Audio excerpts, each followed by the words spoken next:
En mi mente estás, en mi mente estás como una adicción que se siente dulce, eterna y natural. Pasas el umbral de mi intimidad, llegaste hasta el fondo de cada rincón.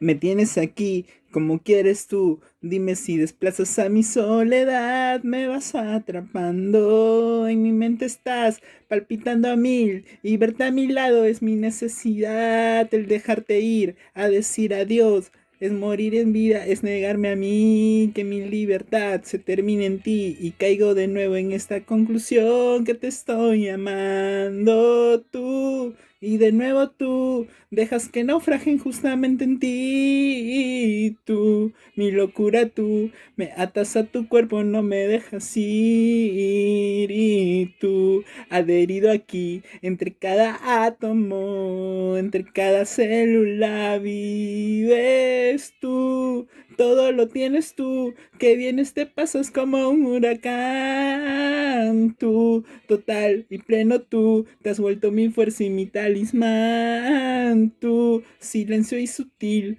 entre cada átomo, entre cada célula viva, tú, vas creciendo en mí, es inevitable que con tu mirada soy tan vulnerable, me enciendes la luz de cada palabra, te has vuelto mi espada tras cada batalla, descubriendo amor al llegar a ti y caigo de nuevo en esta conclusión que te estoy amando. Ay, tú y de nuevo tú dejas que naufrajen injustamente en ti y tú, mi locura tú, me atas a tu cuerpo, no me dejas ir y tú, al verido aquí, entre cada átomo, entre cada célula viva, tú, todo lo tienes tú, que vienes y pasas como un huracán, tú, total y pleno tú, te has vuelto mi fuerza y mi talismán, tu silencio y sutil, entre cada átomo, entre cada célula, es que has hecho de mí lo que tú quieres, lo que siempre, lo que has deseado, a tu sexo, a tus ganas, a tu entorno, a tus efectos. Tú me has moldeado y en todo vives tú. Oye, llego.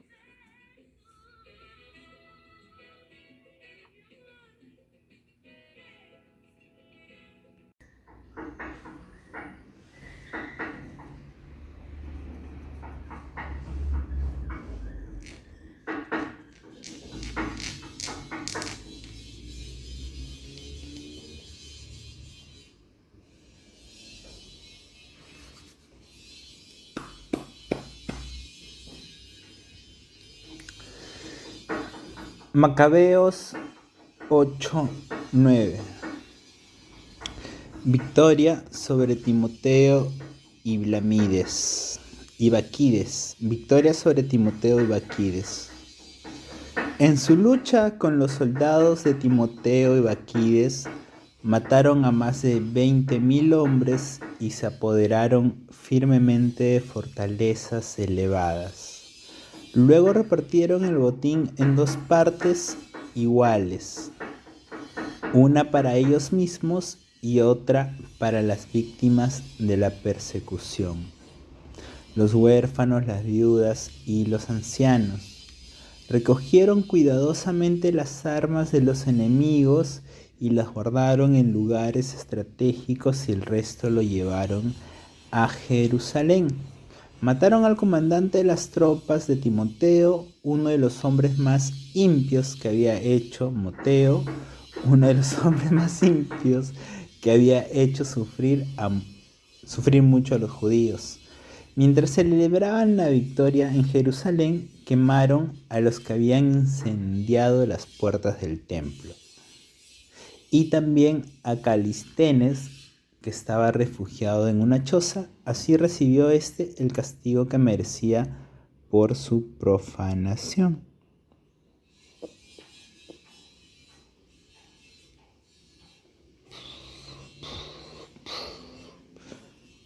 Huida y confesión de Nicanor.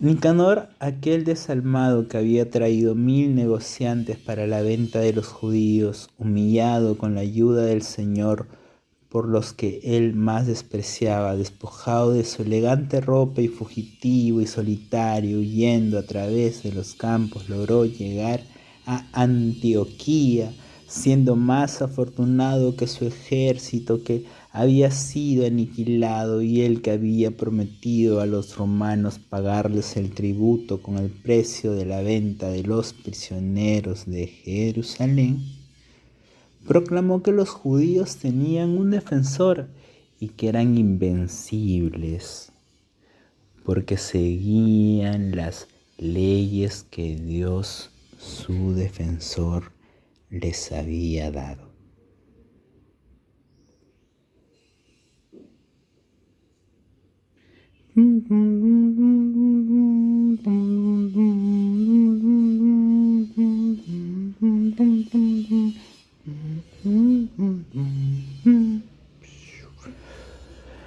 ¡9! Muerte de Antíoco Epífanes.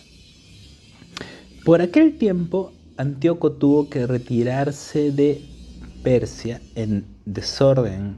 Había entrado en la ciudad llamada Persépolis e intentando robar los objetos de culto del templo y apoderarse de la ciudad, pero la gente se había levantado en armas y Antíoco, derrotado por los habitantes del país, tuvo que emprender una retirada humillante. Cuando estaba en la ciudad de Ecbatana, se enteró de que había sucedido en Nicanor y los soldados de Timoteo. Fuera de sí por la rabia, decidió hacer pagar a los judíos la humillación que le habían causado los persas al ponerlo en fuga. Por ese motivo ordenó al conductor del carro que avanzara sin descanso hasta terminar el viaje.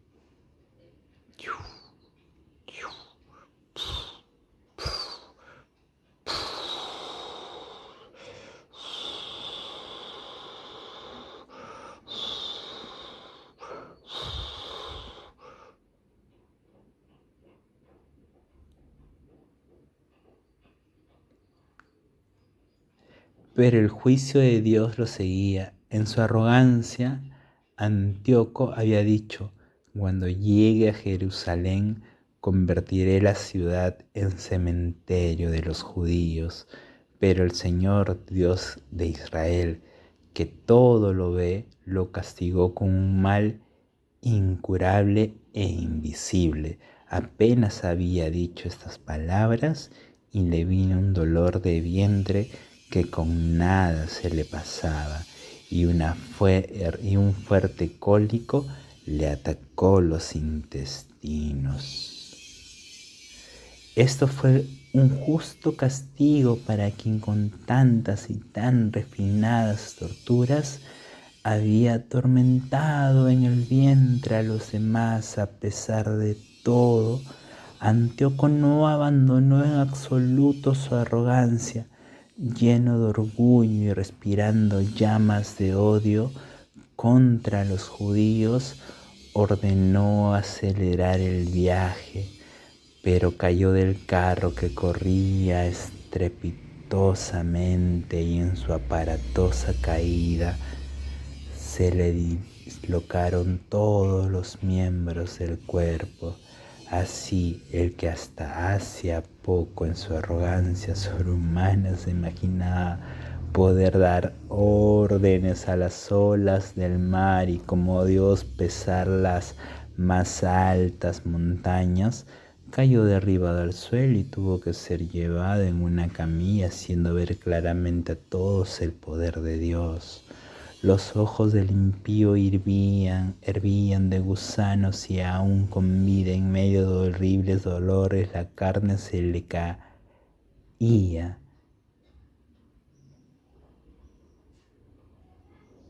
a pedazos.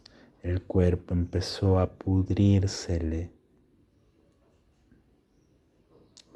y era tal su mal olor que el ejército no podía soportarlo. Tan inaguantable era la hediondez que nadie podría transportar al que poco antes pensaba poder alcanzar los astros del cielo.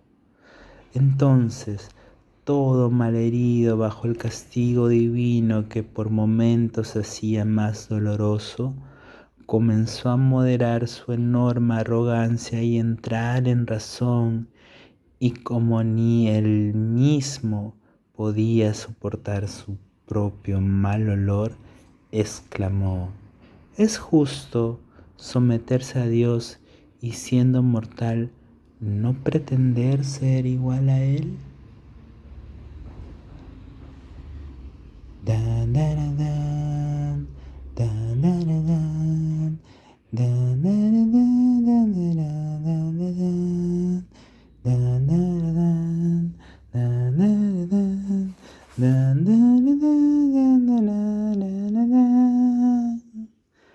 Entonces este criminal empezó a suplicar al Señor, pero Dios ya no tendría misericordia de él. Poco antes quería ir a toda prisa de la ciudad.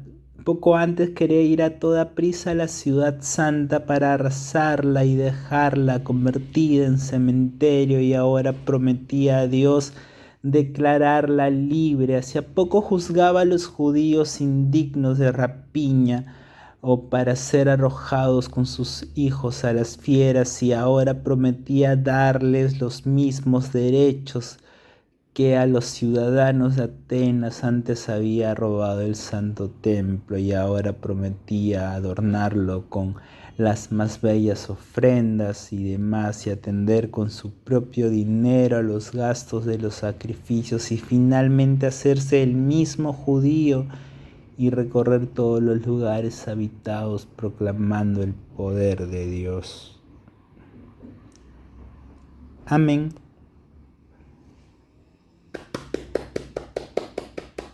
Alabado sea el Señor. Muchas gracias por su tiempo y presencia. Todos sean felices, todos váyanse con el Señor. Amén. Gracias.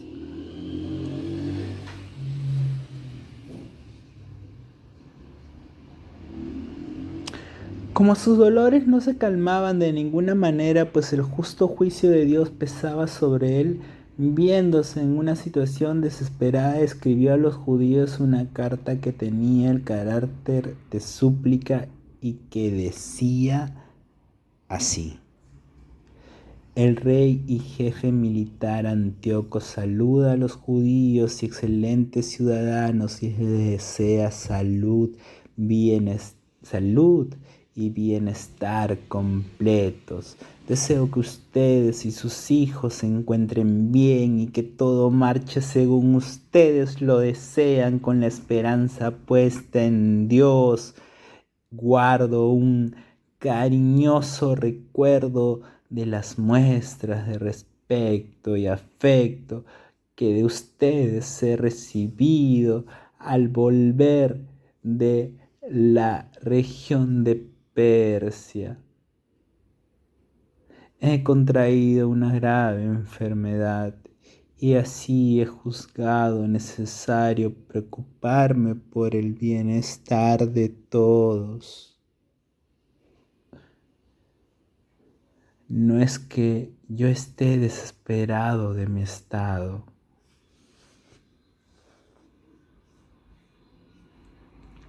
Al contrario, tengo muchas esperanzas de poder sanar de esta enfermedad. Sin embargo, recuerdo que mi padre siempre que emprendía una campaña al este del río Eufrates, designaba un sucesor para que si sucedía algo inesperado o corría un rumor molesto, sus súbditos estuvieran tranquilos, sabiendo quién había quedado encargado de los negocios. Sé además que los jefes vecinos de nuestro país están esperando una ocasión propicia y que aguardan lo que pueda ocurrir. Por eso he designado como rey a mi hijo, Antíoco, a quien muchas veces, cuando recorría cuando recorría las provincias del este del Eufrates, dejé al cuidado de la mayoría de ustedes. A él escribí la carta que se copia más adelante. Ruego, pues, encarecidamente a tanto generales como particulares que de mí han recibido, guarden